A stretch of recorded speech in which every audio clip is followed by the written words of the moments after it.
俾佢講兩句啊？你分享一下。好，講完啦，唔該晒。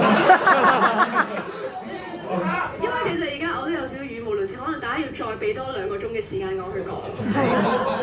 咁首先其實我就好想多謝 Tom 導演，佢係真係由3月開始我係嚟做咗小葉呢個角色，跟住佢就發現咗我嘅一啲潛質，跟住再去揾我去做 Nancy 呢個角色，所以真係好多謝 Tom 導演去揾到呢個做呢個角色，我先可以做到大家睇。其實係我想好多謝呢度嘅每一位演員，因為咧佢哋真係對我好好啊，真係救命！因為佢哋每個人咧，佢哋咧講到好似當我係朋友咁樣，咁所以我覺得喺呢度好似有咗歸屬感，好似有咗一種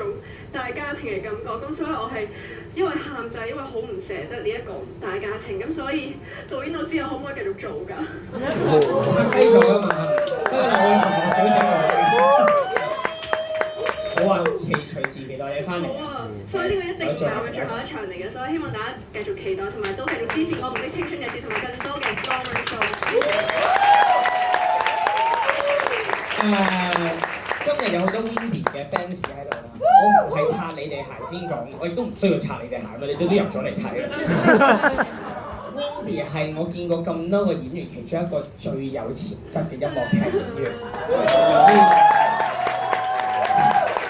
我嘅目標係要令到佢再喊得型啲。唔係我認真嘅，因為佢嗰次嚟做完小葉之後，因為我哋今年跨越600場之後做咗一個 campaign，就有9位唔同嘅 artist 嚟做唔同嘅角色咁。做完小葉之後，我就覺得哇，呢個女仔學嘢好快，唱歌跳舞做戲3樣嘢都非常之有 talent， 係好難嘅，即係成日話 triple threat 喺香港話要做音樂劇、唱跳演3樣嘢都要精。而頭先大家睇到 Nancy 嘅演出就係一個最好嘅説明啦，俾多一次掌聲。